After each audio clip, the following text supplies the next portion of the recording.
Thank you, Mr. Chairman. Thank you to the presenters today. I, too, am concerned about the issues raised about forbearance and particularly the impending $1.4 trillion of commercial lending, that much of which is performing and compliant and is stuck in the gap that has been earlier discussed. So I certainly hope that, I know Mr. Dugan, you said avoid forbearance.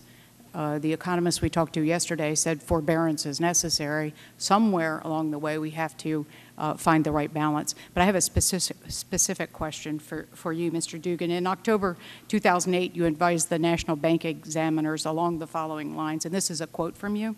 I think it's just wrong to say that any bank that fails and costs the Deposit Insurance Fund money could have been closed sooner at less cost.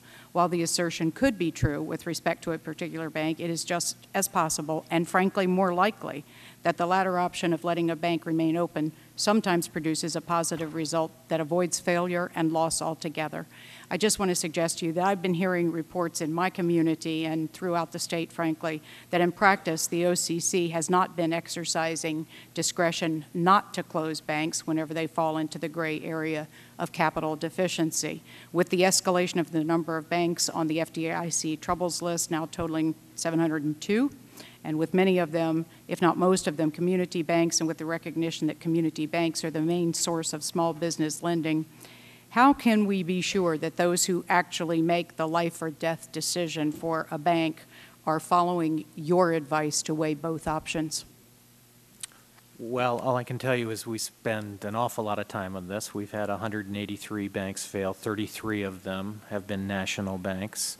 The quote that you were taking out was a notion that there is judgment at times because there are circumstances in which even a very troubled bank may have potential buyers. And if we can find a circumstance in which we can control the risk of that institution when they're in straitened circumstances, because the one lesson we did learn from the S&L crisis was when institutions have little capital and not much downside risk from taking risk, that's when you have to be most careful with those institutions. Sometimes buyers can come in and will help the bank turn around. But if they're not available, it is the policy of the agency to close the institution. And it is a judgment call.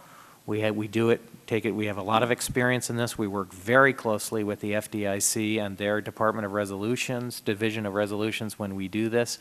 And we try very hard to call them as we see them. I guess as a follow-up either to you or to Mr. Gruenberg, when you find a bank in this situation and they're required to raise capital within certain time frames, how much flexibility do you actually use in determining other factors for their potential to succeed rather than to be bought out or to be closed out? Because there are many who feel that their operations are good. They might have a quarter during which their capital drops below some standard, which also is a problem because sometimes it seems arbitrary and hard to determine what is the factor that you use to determine the capital requirement.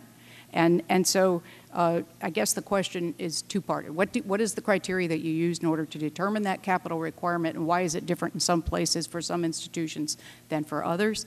And how much discretion really do you use in analyzing other operating procedures and income streams and assets that would, given a little bit of time, allow these banks to continue to operate, to be profitable, and to succeed?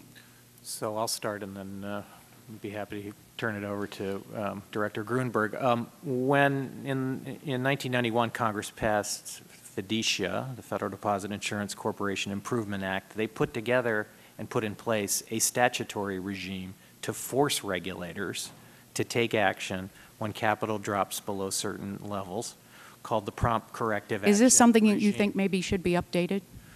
Well, we have as many people criticizing us for not going fast enough as for going too quickly, and all the way from inspectors general to others. And so we do try to call this. But in answer to your question, we look at all different ways with the FDIC at viable plans to see if there's some way to get the institutions to survive without FDI assistance and potentially other kinds of government assistance. We exhaust all of those remedies on a routine basis, work very hard and closely with the FDIC to do so. Well, time's up, but let's see, Mr. Grunberg, we probably would like to have you comment on this as well.